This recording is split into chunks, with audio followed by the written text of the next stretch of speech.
Good morning, students. Welcome the TSN school. Now we'll continue our last lesson, chapter number 16, The Adventure of Toto.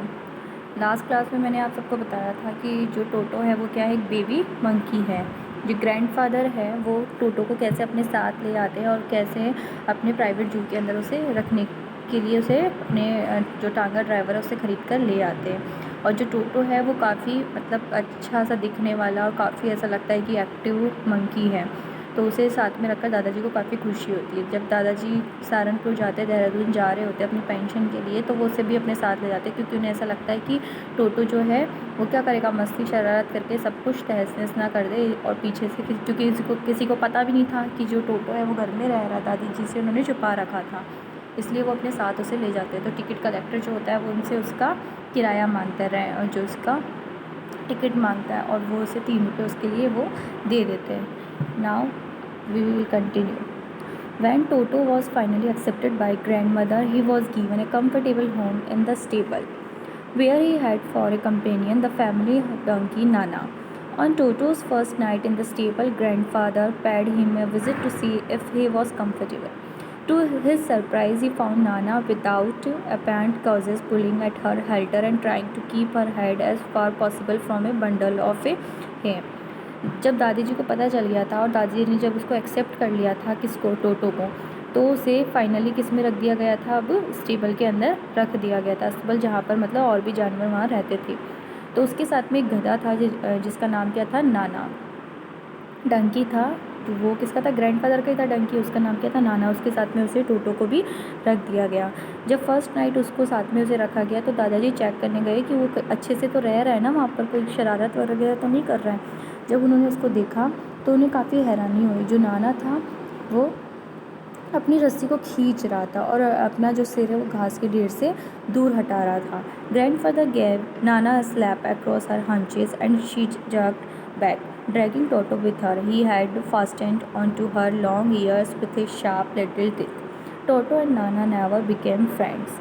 दादा ने देखा कि जब नाना के उन्होंने एक मतलब थप्पड़ मारा तो उन्होंने देखा कि उसने झटके के साथ अपना सिर पीछे हटा लिया, और पीछे जब उन्होंने देखा तो उसके साथ में टोटो भी था। जो टोटो है वो नाना के लंबे लंबे जो कान थे उनसे चिपका हुआ था और उसने अपने दांतों से पूरा उसके कानों को एकदम गड़ा के पकड़ रखा था। और टोटो और जो नाना थे वो कभी भी दोस्त नहीं बन पाए, मतलब दोनों में आपस में ऐसे झगड़े होते रहे। A great treat for Toto during cold winter evening was a large bowl of warm water given him by grandmother for his bath. सबसे ज़्यादा अच्छी खातिरदारी कब होती थी टोटो की, जब ठंड का टाइम आया, सर्दी का जब टाइम आया तो दादी जी उसको नहाने के लिए बड़े से बर्तन में गर्म पानी देती थी। He would quickly test the temperature with his hand and gradually step into the bath, first one foot then the other, until he was into the water up his neck. Once comfortable, he would take the soap in his hands or feet and rub himself all over. सबसे पहले वो गर्म पानी के अंदर जब check करने के लिए सबसे ज़्यादा चतुराई दिखाता था और क्या करता था, सबसे पहले अपना हाथ डालकर उसके अंदर देखता था कि पानी एकदम ठीक ठाक है कि नहीं है। फिर उसके अंदर अपना पैर, उसकी सबसे लास्ट में अपनी गर्दन उसके अंदर डालता था ताकि उसे पता लग जाए कि पानी का जो टेम्परेचर है वो सही है कि नहीं है उसके नहाने के लिए।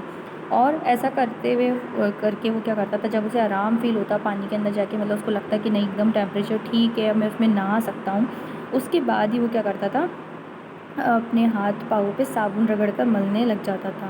और जब तक पानी ठंडा हो जाता तो वो उसके अंदर से बाहर निकल जाता। When the water became cold, he would get out and run as quickly as he could to kitchen fire in order to dry himself. और जब पानी उसे ठंडा होने लगता तो वो क्या करता कि उसको मतलब जब उसको ठंड लगने लगती, उसको फील होता कि पानी क्या हो गया, अब ठंडा हो गया, तो वो फटाफट से भागता और रसोई के अंदर जो चूल्हा जलता था वहाँ जाकर अपने आप को सुखाने बैठ जाता। If anyone laughed at him during his performance, Toto's feeling would be hurt and he would refuse to go on with his bath. One day Toto nearly succeeded in boiling himself alive. अगर उसे नहाते हुए या ऐसी जब वो मतलब करता था एक्टिविटीज़, अगर उसे कोई देख लेता और हंस देता तो टोटो को जो काफ़ी गंदा फील होता था और उसे काफ़ी बुरा लगता था, तो वो नहाना बंद कर देता था। और एक दिन तो ऐसा हो गया कि टोटो जो है जीवित ही उबल जाता था, मतलब पानी के अंदर या गैस के चूल्हे से वो एकदम उबलने ही वाला था। A large kitchen kettle had been left on the fire to boil for a tea and Toto, finding himself with nothing better to do, decided to remove the lid, finding the water just warm enough for a bath. He got in, with his head sticking out from the open kettle. This was just fine for a while until the water began to boil. Toto then raised himself a little, but finding it cold outside, sat down again. He continued hopping up and down for some time until grandmother arrived and hauled him half boiled out of the kettle. क्यों हुआ था उसके साथ ऐसा कि वो मतलब सच में उबल जाता कि एक दिन है ना दादी जी ने क्या रखा था, एक केतली के अंदर चाय और एक जो बर्तन था उसके अंदर टोटो के लिए पानी उबालने के लिए रखा हुआ था। गैस मतलब कंटिन्यू चल रही थी और पानी उबालने के लिए रखा था। तो टोटो ने क्या किया, खाली जो मतलब वो जो बैठा हुआ था तो उसने केतली का ढक्कन हटाया और उसके अंदर चला गया, क्योंकि उसे ऐसा लगा कि पानी तो मेरे नहाने के लिए एकदम ठीक ठाक है। वो उसके अंदर चला गया और अपना मुँह जो केतली से बाहर निकाल के रखा। कुछ देर तक पानी कंटिन्यू उबलता रहा तो उसको अच्छा फील हो रहा था कि हाँ पानी तो मेरे नॉर्मल है। और जब वो अपना चेहरा बाहर निकालता केतली से, अपनी गर्दन बाहर निकालता तो उसे ठंड लगती, वो फिर से केतली के अंदर जाके बैठ जाता। कुछ टाइम तक वो ऐसे ही करता रहा, कभी बाहर निकलता कभी बैठ जाता। बट उसे ये नहीं पता था कि गैस कंटिन्यू चल रही तो पानी क्या होगा, ज़्यादा बॉयल होता जाएगा। जब दादी जी ने उसे देखा तो दादी जी ने फटाफट से आधी उबली हुई केतली को बाहर वहाँ से हटा दिया, निकाल दिया। If there is a part of the brain specially devoted to mischief, that part was largely developed in Toto. He was always tearing things to pieces. Whenever one of my aunts come near him, he made every effort to get hold of her dress and tear a hold on it. क्या कह रहा है कि जो मतलब दिमाग का कोई हिस्सा होता है जो शरारतें करने के लिए अपना बना होता है, बट जो टोटो का वो वाला भाग था, मतलब जो शरारती वाला भाग था टोटो का, वो कुछ ज़्यादा ही डेवलप हुआ था, ज़्यादा ही विकसित हुआ था, इसलिए वो ज़्यादा शरारती करता था, हमेशा चीर फाड़ करता रहता था।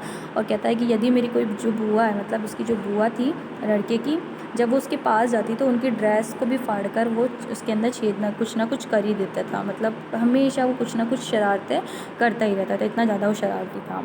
One day at lunch time, a large dish of a pulao stood in the center of the dining table. He entered the room to find Toto stuffing himself with rice. My grandmother screamed and Toto threw a plate at her. One of my aunts rushed forward and received a glass of water in the face. When grandfather arrived, Toto picked up the dish of pulao and made his exit through a window. If we found him in the branches of the jackfruit tree, the dish is still in his arms. He remained there all afternoon eating slowly through the rice, determined on finishing every grain. And then, in order to spite grandmother who had screamed at him, he threw the dish down from the tree and chattered with delight when it broke into 100 pieces. एक दिन की बात है कि दोपहर के खाने का टाइम था, तो जो टोटो था वो टेबल पर बैठ कर, डाइनिंग टेबल पर बैठ कर पुलाव खा रहा था। बड़ी सी प्लेट उसने हाथ में ले रखी थी और पुलाव खा रहा था। जब मतलब दादी जी कमरे के अंदर आई और उन्होंने देखा कि टोटो जो है वो चावल अपने मुंह में ठूस रहा था, तो दादी जी इस पर चिल्लाई। तो उसने जैसे ही दादी जी इसके ऊपर चिल्लाई तो टोटो ने क्या किया, उनके ऊपर प्लेट फेंक के मारी। और जब बुआ आगे बढ़ी तो टोटो ने उनके मुँह के ऊपर पानी का गिलास फेंक दिया। और इतने में जब दादाजी आए तो टोटो ने क्या किया, पुलाव की प्लेट उठाई और लेकर खिड़की से बाहर भाग गया। और बाहर जाकर कहाँ बैठ गया, जैक फ्रूट के पेड़ की जो टहनियाँ थी वहाँ जाकर वो बैठ गया। और पूरा दिन वो चावल खाता रहा, एक एक करके दाना उसका खाता रहा। और फिर दादी जी को चिढ़ाने के लिए उसने क्या किया, जब चावल ख़त्म हो गए, पुलाव जब ख़त्म हो गए, तो पूरी प्लेट उसने नीचे फेंक दी। और जो प्लेट के टुकड़े टुकड़े हो जाने पर वो खुशी से चै चै चै करके मतलब मस्ती करने लगा, फिर से उनको चिढ़ाने लगा। Obviously, Toto was not the sort of pet we could keep for long. Even grandfather realized that we were not well to do and could not afford for frequent loss of dishes, clothes, curtains, and wallpaper. So grandfather found the Tanga driver and sold Toto back to him for only 3 rupees. मतलब finally ये पता लग गया था कि जो टोटो है वो एक पालतू पशु ही नहीं है, इससे हम ज़्यादा टाइम तक अपने साथ नहीं रख सकते। मतलब जो पालतू जानवर होते हैं वैसी शरारतें नहीं करते, वो नॉर्मली हमारे साथ रहते हैं और जो नॉर्मल एक्टिविटीज़ है वही करते हैं। बट जो टोटो था वो कुछ बहुत ज़्यादा ही शरारती था, वो कुछ ज़्यादा डिफरेंट था। इसलिए दादाजी ने डिसीज़न लिया कि अब मैं इसे वापस कर दूँगा। और मतलब दादाजी ने सोचा कि हम इतने पैसे वाले भी नहीं हैं कि रोज़ रोज़ हम अपने कपड़े फटवाएँ, पर्दे वगैरह, दीवार जो है उनके कागज़ फड़वाए उससे, और जो बर्तन है वो टूटने के लिए मजबूर हो जाए। मतलब इतना हम खर्च नहीं उठा पाएंगे क्योंकि डेली ये कुछ ना कुछ शरारत करेगा, कुछ ना कुछ तोड़फोड़ करेगा, कुछ ना कुछ कपड़े वपड़े फाड़ेगा, तो इतना नुकसान हम नहीं झेल पाएंगे कि इतने अमीर हम नहीं हैं। तो इसलिए दादाजी ने डिसीज़न लिया और तांगे वाले को केवल 3 रुपये में उसे वापस बेच दिया। तो फाइनली ये पता लगता है कि टोटो जो था वो काफ़ी शरारती एनिमल था और वो एक तरह से जो मतलब अपने पालतू पेट एनिमल्स होते हैं वैसा वो नहीं था। इसलिए दादाजी ने क्या किया, जब उससे परेशान हो गए, जब उसकी एक्टिविटी सारी पता लग गई तो उसे वापस ही सेल आउट कर दिया। So students, now this chapter is completed. So if you have any doubts regarding this, then note it down. We will discuss it in our next class. And all important questions and word meanings, everything I will share you in the next class, which you have to do in your notebook. Thank you.